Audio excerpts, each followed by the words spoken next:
છૂટક ફુગાવો ફરી નીચે આવ્યો છે। મે મહિના માટે છૂટક ફુગાવા દર ઘટી અને 4.25% પર આવી ગયો છે, જે એપ્રિલમાં 4.70% હતો। આ સતત ચોથો મહિનો છે જ્યારે છૂટક ફુગાવા દરમાં ઘટાડો થયો છે। ગયા વર્ષે 2022માં છૂટક ફુગાવાનો દર 7.4% હતો। ખાદ્ય ફુગાવા દરમાં પણ મોટો ઘટાડો થયો છે અને તે 3%ની નીચે પહોંચી ગયો છે। ખાદ્ય ફુગાવો એપ્રિલ 2023માં 3.84%થી ઘટી અને મે મહિનામાં 2.91% થયો હતો, જ્યારે મે 2022માં ખાદ્ય ફુગાવાનો દર 7.97% હતો। મે મહિનામાં છૂટક ફુગાવા દરમાં ઘટાડો થયો હોવા છતાં દૂધ અને તેની સાથે સંબંધિત ઉત્પાદનોના ભાવમાં ફુગાવો હજુ પણ 8.91% પર યથાવત છે। એપ્રિલ 2023ની સરખામણીએ દૂધના ભાવમાં વધારો થયો છે। એપ્રિલમાં દૂધ અને તેનાથી સંબંધિત ઉત્પાદનોના ફુગાવા દર 8.50% જેટલો હતો। ખાદ્ય અનાજ અને તેનાથી સંબંધિત ઉત્પાદનોનો ફુગાવાનો દર 12.65% છે, જે એપ્રિલમાં 13.67% હતો।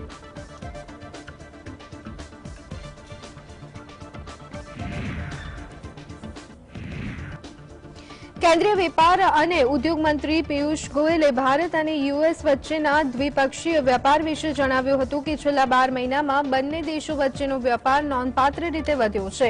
અમારું અગાઉનું લક્ષ્યાંક 2030 સુધીમાં $100 બિલિયન આંકડાને સ્પર્શવાનું હતું, જેમાં પેટ્રોલિયમ પેદાશોનો મોટો હિસ્સો રાખવામાં આવ્યો હતો, પરંતુ સીપીએ સંધિ પર હસ્તાક્ષર બાદ અમે નોન પેટ્રોલિયમ પેદાશો માટેનો વર્ષ 2030 સુધીનો લક્ષ્યાંક $100 બિલિયન કરવા માટે સહમત થયા છીએ। અગાઉ નોન પેટ્રોલિયમ પેદાશો માટેનો લક્ષ્યાંક $48 બિલિયન હતો। પેટ્રોલિયમ પેદાશો માટેનો વેપાર લક્ષ્યાંક પણ વધારવામાં આવશે।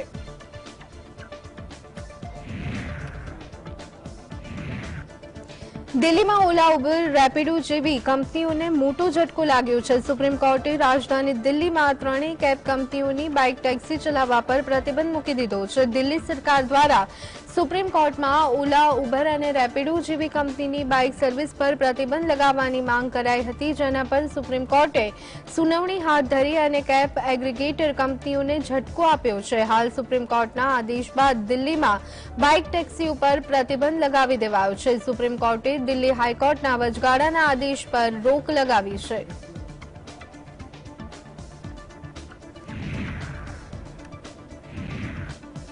कांग्रेसના महासचिव प्रियंका गांधी वाड्राए मध्यप्रदेशના जबलपुરમાં પાર્ટીના ચૂંટણી પ્રચારની શરૂઆત કરાવી છે। જબલપુરમાં જાહેર સભાને સંબોધન દરમિયાન પ્રિયંકા ગાંધીએ જણાવ્યું કે ભાજપના હૃદયમાં તમારા માટે કોઈ આસ્થા નથી। તેમણે કહ્યું કે ભાજપના લોકો આવી અને વચનો આપે છે, પરંતુ તેને ક્યારેય પૂરા કરતા નથી।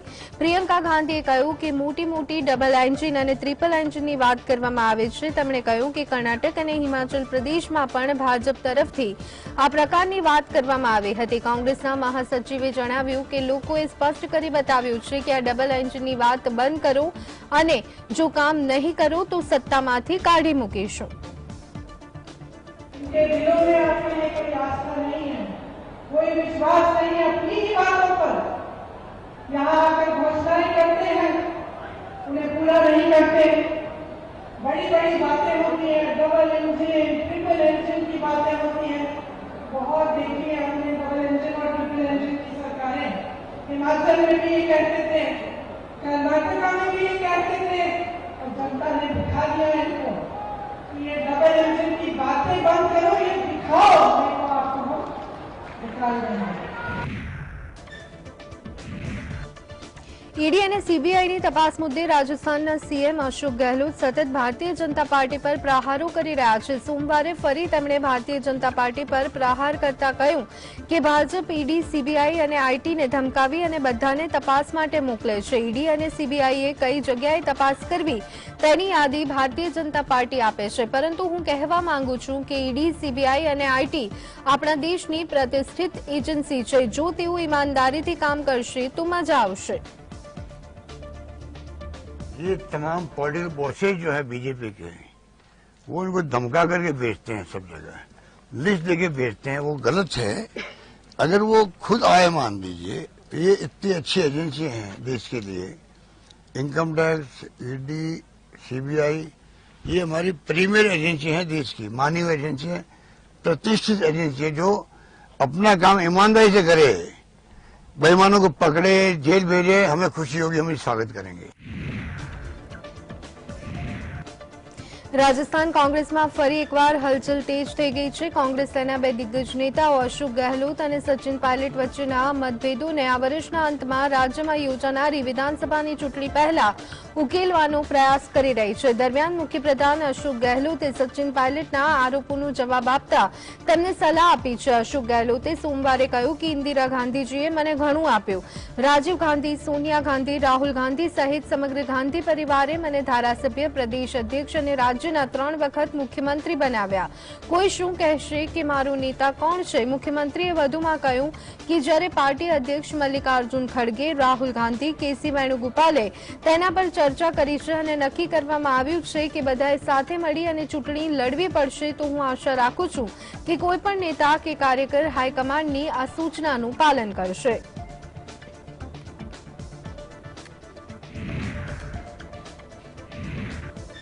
કોંગ્રેસના રાષ્ટ્રીય મહાસચિવ પ્રિયંકા ગાંધી મધ્યપ્રદેશના જબલપુરની મુલાકાતે છે, ત્યારે કેન્દ્રીય મંત્રી અનુરાગ ઠાકુરે કોંગ્રેસ પર આકરા પ્રહાર કર્યા હતા। તેમણે કહ્યું હતું કે રાહુલ ગાંધીએ વર્ષ 2018માં મધ્યપ્રદેશમાં જે વચનો આપ્યા હતા તે પૂરા થયા નથી। અનુરાગ ઠાકુરે કહ્યું કે રાહુલ ગાંધી મધ્યપ્રદેશમાં પોતાનો ચહેરો બતાવવા લાયક રહ્યા નથી, તેથી તેમણે હવે તેમની બહેનને મોકલી છે। કેન્દ્રીય મંત્રી અનુરાગ ઠાકુરે પશ્ચિમ બંગાળના સીએમ મમતા બેનર્જી વિશે પણ કહ્યું હતું। મમતા બેનર્જીના લોકો બંગાળને સળગાવી રહ્યા હોવાની વાત કરી હતી। બંગાળની પંચાયત ચૂંટણીમાં હિંસા થઈ રહી છે અને બંગાળની ઓળખ હિંસા અને ભ્રષ્ટાચારની બની ગઈ છે।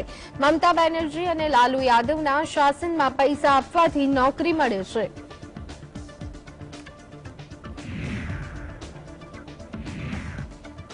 ભાજપના રાષ્ટ્રીય અધ્યક્ષ જેપી નડ્ડાએ સોમવારે હિમાચલ પ્રદેશમાં નૂરપુરમાં જાહેર સભાને સંબોધન કરતા કહ્યું કે દેશમાં ભાજપ એકમાત્ર એવો પક્ષ છે જે વિચારો પર ચાલે છે।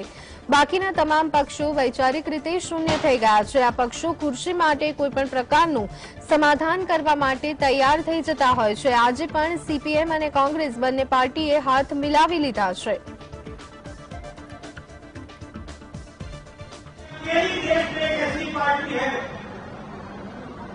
जो वैचारिक निष्ठ है, विचारों पर चलने वाली पार्टी है और विचारों के लिए काम करने वाली पार्टी। बाकी सभी पार्टियां विचार शून्य होती हैं। सत्ता के लिए, कुर्सी के लिए किसी भी किस्म का समझौता करने के लिए तत्पर।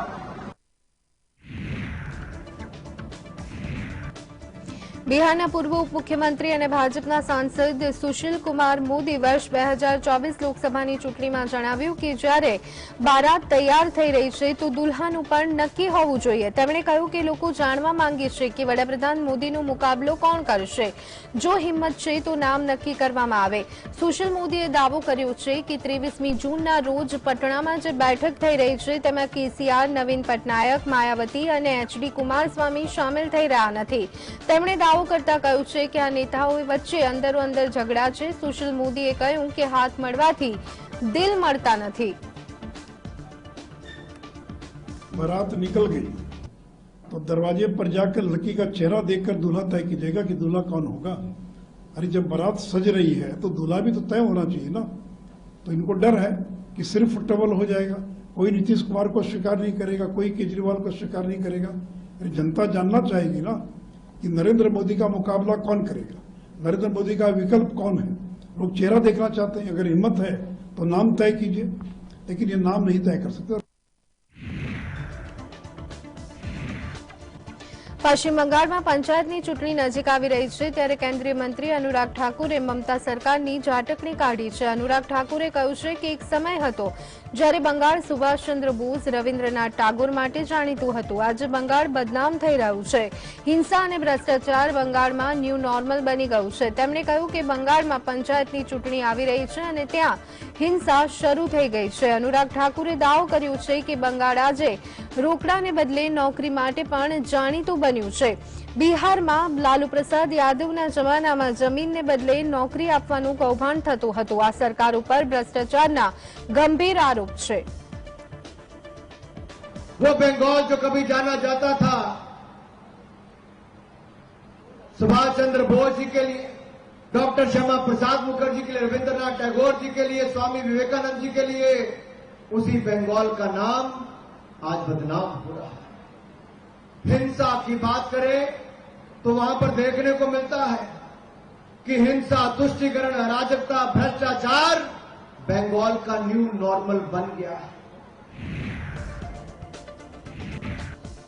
વારાણસીમાં G20ની બેઠકમાં વડાપ્રધાન મોદીએ વિડીયો કોન્ફરન્સિંગના માધ્યમથી જણાવ્યું હતું કે વિકાસને જાળવી રાખવું એ સામૂહિક જવાબદારી છે। તેમણે કહ્યું કે ભારત આ ક્ષેત્રે પોતાના અનુભવો શેર કરવા માટે તૈયાર છે। પર્યાવરણ પર ધ્યાન આપવું ખૂબ જ જરૂરી છે। આપણે નદીઓ, વૃક્ષોનો આદર કરીએ છીએ। પીએમ મોદીએ પોતાના સંબોધનમાં કહ્યું કે લિંગ સમાનતા ખૂબ જ મહત્વપૂર્ણ છે। ભારતમાં અમે સૌથી વધુ અવિકસિત જિલ્લાઓમાં લોકોના જીવનને સુધારવાના પ્રયાસો કર્યા છે। પીએમ મોદીએ કહ્યું કે મને खुशी है कि G20 विकास एजेंडा काशी पहुंच्यो है।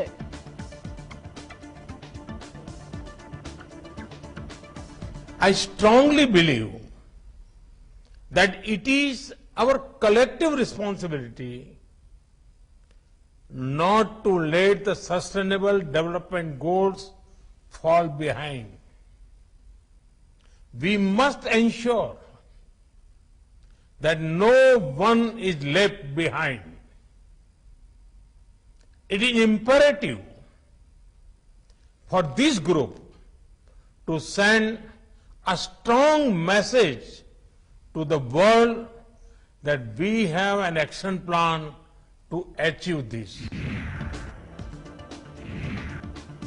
અમેરિકાના રાષ્ટ્રપતિ જો બાઇડનના આમંત્રણ પર વડાપ્રધાન મોદી 21મી જૂનના રોજ 4 દિવસ માટે યુએસના પ્રવાસે જવાના છે। ત્યારે 22મી જૂનના રોજ તેઓ યુએસ કોંગ્રેસને સંબોધન કરશે। અમેરિકી સાંસદ વતી વડાપ્રધાન મોદીએ સદનમાં ભાષણ આપવાનું આમંત્રણ આપવામાં આવ્યું છે। યુએસ કોંગ્રેસના સંયુક્ત સેશને 2 વાર સંબોધન કરનાર વડાપ્રધાન મોદી પહેલા ભારતીય બનશે। વ્હાઇટ હાઉસ તરફથી જારી કરવામાં આવેલા સંદેશમાં જણાવવામાં આવ્યું છે કે ભારતના વડાપ્રધાનના અમેરિકા પ્રવાસથી બંને દેશ વચ્ચેના સંબંધ વધુ મજબૂત થશે।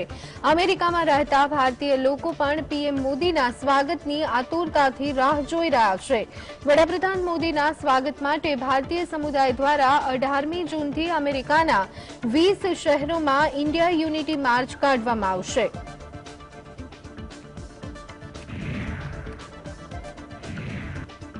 बावीस जान्युआरी 2024 रोज अयोध्या में रामलालाना बिराजमाननी पूजाने लई अने राम मंदिर ट्रस्ट द्वारा पीएम मोदी ने आमंत्रण मोकलवामां आव्युं छे, जेना माटे वडाप्रधान कार्यालय तरफथी कोई जवाब मळ्यो नथी। आ माहिती राम मंदिर ट्रस्ट द्वारा आपवामां आवी छे। 22 जान्युआरीए राम मंदिरना दर्शन माटे करोड़ो भक्तो राह जोई रह्या छे।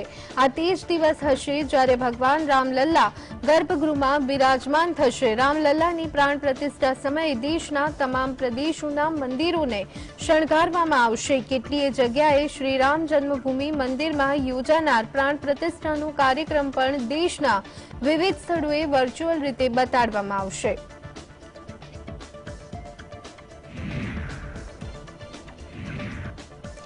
कोलकातामां आगामी समयमां ग्राम पंचायतनी चूंटणी आवी रही छे, त्यारे विधानसभाना विरोध पक्षना नेता सुवेंदु अधिकारीए जणाव्युं के कोलकाता अने पश्चिम बंगाळमां चाली रहेला जंगलराजने खत्म करवा माटे केन्द्रीय दळ अने कोर्ट द्वारा देखरेख राखवानी खूब ज जरूरियात छे, कारण के बंगाळनी हालत जंगलराज करता पण वधारे खराब छे।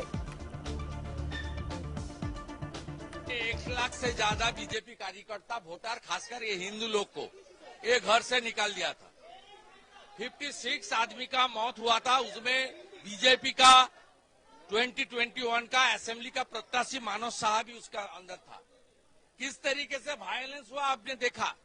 और इस कलकत्ता हाई कोर्ट ने 5 जज का जो खंडपीठ बना था, उनका डायरेक्शन, एनएचआरसी का रिपोर्ट, बंगाल में कानून बोल के कुछ नहीं है। हरियाणामां सूर्यमुखीना बीज माटे लघुत्तम टेकाना भाव न मळता खेडूतोए कुरुक्षेत्रमां रोड ब्लॉक कर्यो होवानी विगतो सामे आवी छे। जो के आ मुद्दे स्पष्टता आपता कह्युं छे के खेडूत नेता राकेश टिकेते जणाव्युं के अमारा द्वारा नेशनल हाईवे ब्लॉक करवामां आव्यो नथी। તેમણે કહ્યું કે પોલીસ દ્વારા અટકાયતમાં લેવાયેલા ખેડૂતોને છોડી મૂકવામાં આવે, જ્યારે લઘુત્તમ ટેકાના ભાવ પર સૂર્યમુખીના બીજ ખરીદવામાં આવે। રાકેશ ટિકેતે કહ્યું કે અમે સરકાર સાથે આ મુદ્દે ચર્ચા કરવા માટે પણ તૈયાર છીએ।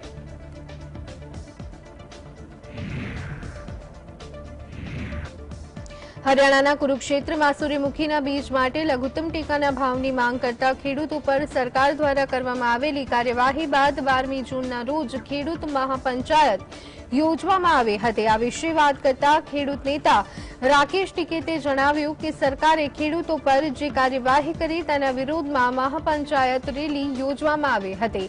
તેઓએ કહ્યું કે ભારત સરકારે જે એમએસપી લાગુ કરી છે તેના પર કાયદો બનાવવામાં આવે। ટિકેતે કહ્યું કે સરકાર રેટ વધારવાની વાત કરી રહી છે। સ્થાનિક કમિટી આ વિશે જે નિર્ણય લેશે બધા તેનું સમર્થન કરશે।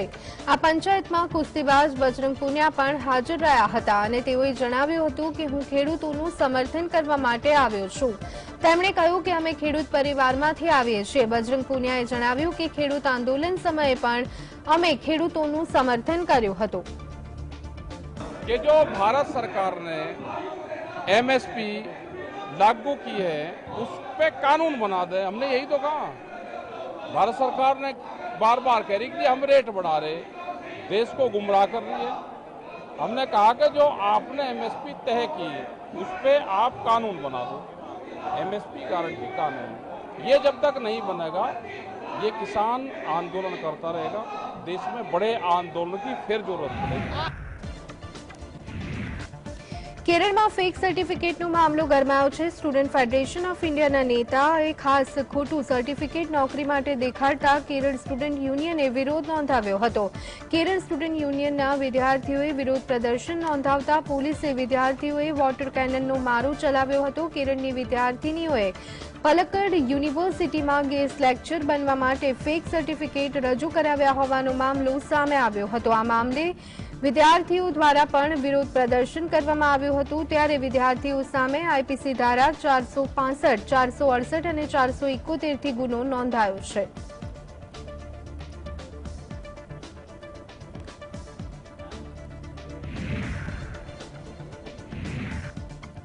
ઓનલાઈન ગેમિંગથી ધર્માંતરણના મુદ્દા પર વાતચીત કરતા કેન્દ્રીય મંત્રી રાજીવ ચંદ્રશેખરે જણાવ્યું કે આ વિશે ચર્ચા કર્યા બાદ અમે નક્કી કર્યું છે કે દેશમાં 3 પ્રકારની ગેમને પરવાનગી આપવામાં આવશે નહીં। આ 3 પ્રકારની ગેમમાં જુગાર, યુઝર માટે જોખમી અને વ્યસનીનો સમાવેશ થાય છે। જો કોઈ ગેમમાં આવો એક પણ પ્રકાર હશે અથવા નિયમોનું ઉલ્લંઘન કરશે તો એ ગેમને દેશમાં પ્રતિબંધિત કરવામાં આવશે। હાલમાં જ થાણેની પોલીસે ઓનલાઈન ગેમિંગ એપ્લિકેશન થકી કથિત રીતે ધર્માંતરણના રેકેટ ચલાવવાના કિસ્સામાં પોલીસે આરોપી શાહનવાઝ ખાનની ધરપકડ કરી છે। नहीं, देखिए हमने ऑनलाइन गेमिंग के बारे में पहली बार एक फ्रेमवर्क कंसल्टेशन के बाद हमने नोटिफाई किया है। उसमें तीन टाइप ऑफ गेम्स हम नहीं अलाउ करेंगे देश में। एक जिसमें बेटिंग हो, दूसरे में अगर यूजर हार्म हो, यूजर यानी कि यूजर को हार्म पहुंचाने वाला कोई गेम हो, और तीसरा क्राइटेरिया है एडिक्टिव। ऐसे कोई भी एक फैक्टर में कोई गेम अगर वायलेट करता है उस गेम को देश में बैन किया जाएगा। હરિયાણાની સરકારે લઘુત્તમ ટેકાના ભાવે સૂર્યમુખીના બીજ ન ખરીદતા ઉશ્કેરાયેલા ખેડૂતોએ દિલ્હી ચંદીગઢ હાઈવે બ્લોક કર્યો હતો। આ વિશે વાત કરતા પ્રદેશના મુખ્યમંત્રી મનોહરલાલ ખટ્ટરે જણાવ્યું કે હેફેડે ખેડૂતો પાસેથી 4800 રૂપિયા પ્રતિ ક્વિન્ટલના ભાવે સૂર્યમુખીના બીજ ખરીદી રહી છે અને ભાવાંતર ભરપાઈ યોજના હેઠળ ખેડૂતોને 1000 રૂપિયાની તાત્કાલિક રાહત આપવાની જાહેરાત કરી છે। તેમણે કહ્યું કે અમે બજાર ભાવ અને ખેડૂતોને લઘુત્તમ ટેકાના ભાવ નજીકની કિંમત મળે તેના માટે પ્રયત્ન કરી રહ્યા છીએ। મનોહરલાલ ખટ્ટરે જણાવ્યું કે અમે કુરુક્ષેત્ર વિસ્તારમાં 4 એકર જમીનની વિસ્તારમાં પ્લાન્ટ સ્થાપિત કરીશું અને તેની સ્ટોરેજ ક્ષમતા લગભગ 20,000 મેટ્રિક ટનની હશે। हैफेड भी 4800 रुपये में खरीद रही है। 1000 रुपया एक इंटरिम सहायता के रूप में हमने जो योजना है हमारी भावांतर भरपाई योजना उसके अंदर उनको दे रहे हैं। और ये भी आश्वासन दिया है कि हम इस रेट को देखेंगे और किसान को कैसे एमएसपी के नजदीक रेट मिले, इसमें जैसे जैसे मार्केट का रेट पता लगेगा वैसे वैसे उसकी भरपाई भी करेंगे। उसमें वहीं उसी क्षेत्र के अंदर 4 एकड़ एरिया में एक सूरजमुखी का जो बीज है उससे तेल और निकाल करके घी बनाने की प्रक्रिया एक प्लांट लगाया जाएगा जो 4 एकड़ में होगा। लगभग 20,000 टन जो सूरजमुखी का बीज है उसकी खरीदने की कैपेसिटी होगी। ભોપાલમાં કાર્યક્રમમાં આરએસએસના નેતા ઇન્દ્રેશ કુમારે જણાવ્યું કે દેશમાં યુનિફોર્મ સિવિલ કોડ લાવવામાં આવે. તેમણે કહ્યું કે યુનિફોર્મ સિવિલ કોડ મુસ્લિમ વિરોધી કે ઇસ્લામ વિરોધી નથી. ઇન્દ્રેશ કુમારે દાવો કર્યો કે યુનિફોર્મ સિવિલ કોડ તમામ ધર્મના સન્માન માટે સુરક્ષા કવચ છે. તેમણે કહ્યું કે તેનાથી ગભરાવાની નહીં પરંતુ તેનું સ્વાગત કરવાની જરૂર છે. ઇન્દ્રેશ કુમારે જણાવ્યું કે હિન્દુસ્તાનની પ્રેમની ધરતી છે અને પ્રેમની ધરતી રહેશે, પરંતુ પ્રેમના નામે ફ્રોડ કે હત્યા ન થવી જોઈએ. આ પ્રકારની ઘટનાની અમે ટીકા કરીએ છીએ. ये uniform civil code one nation one people one law के रूप में डेवलप किया जाए और ये एश्योर किया सब प्रश्नों के उत्तर में it is not anti Muslim, it is not anti Islamic. यह सब धर्मों के सम्मान का और सबकी सुरक्षा का सुरक्षा कवच है, सम्मान का रास्ता है. इसलिए घबराइए नहीं, इसका स्वागत करिए. દરભંગા પાસે બિહાર સરકારે એઇમ્સ સ્થાપવા માટે કેન્દ્ર સરકારને જમીન આપી હતી, જેને કેન્દ્ર સરકારે નકારી દીધી હતી. તે મામલે બિહારના મુખ્યમંત્રી નીતિશ કુમારે જણાવ્યું હતું કે અમે કેન્દ્ર સરકારને દરભંગાના એકમી શોભન બાયપાસ ખાતેની જમીન આપવા માટે તૈયાર હતા, પરંતુ કેન્દ્ર સરકાર કંઈક અલગ વિચારી રહી હોય તેમ લાગે છે. અમે પટના ખાતે મેડિકલ કોલેજ અને હોસ્પિટલનું વિસ્તરણ કરી રહ્યા છીએ. અમે દરભંગા ખાતેની મેડિકલ કોલેજ અને હોસ્પિટલનું પણ વિસ્તરણ કરવાના છીએ. અમે જે નવા સ્થળને પસંદ કર્યું છે તે સારું છે.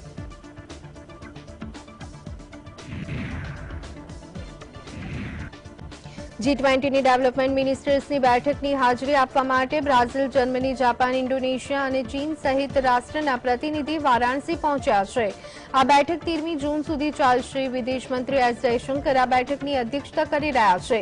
વિદેશ મંત્રાલય તરફથી જારી કરવામાં આવેલા નિવેદન પ્રમાણે વડાપ્રધાન મોદીનો વિડીયો સંદેશ પણ આ બેઠકમાં દર્શાવવામાં આવ્યો હતો.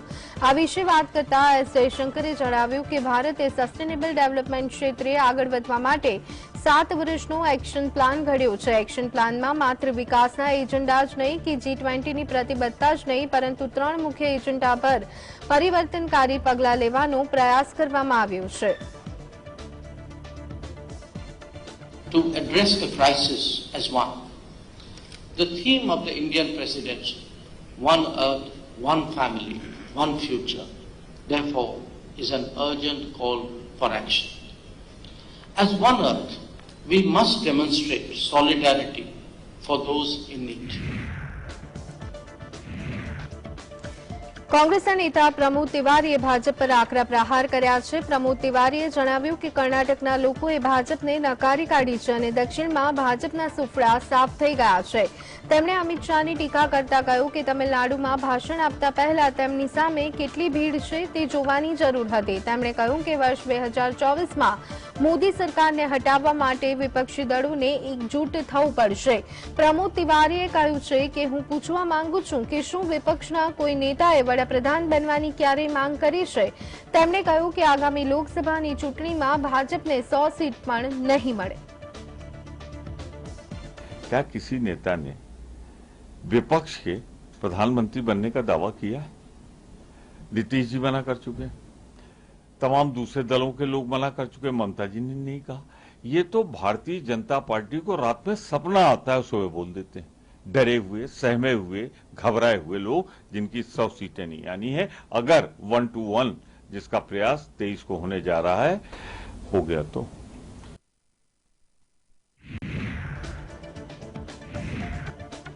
વર્લ્ડ ઓફ સ્ટેટિસ્ટિક્સ દ્વારા જારી કરવામાં આવેલી માહિતી પ્રમાણે સૌથી ઓછું ઉત્પાદન ખર્ચ ધરાવતા દેશોની યાદીમાં ભારત વિશ્વના ટોચના ક્રમે પહોંચી ગયું છે, જ્યારે ચીન અને વિયેતનામ ભારત બાદ બીજા અને ત્રીજા ક્રમે રહ્યા છે. ભારતના પાડોશી દેશની વાત કરીએ તો બાંગ્લાદેશ આ યાદીમાં 6ઠ્ઠા ક્રમે આવે છે. હાલમાં જ વર્લ્ડ ઓફ સ્ટેટિસ્ટિક્સે સોશિયલ મીડિયા પ્લેટફોર્મ ટ્વિટર પર વિશ્વમાં સૌથી ઓછી મેન્યુફેક્ચરિંગ કોસ્ટ ધરાવતા 50 દેશોની યાદી જાહેર કરી હતી. આ યાદીમાં ભારત, ચીન, Vietnam, Thailand, Philippines, Bangladesh, Indonesia, Cambodia, Malaysia અને શ્રીલંકા જેવા દેશોના નામ પણ સામેલ છે.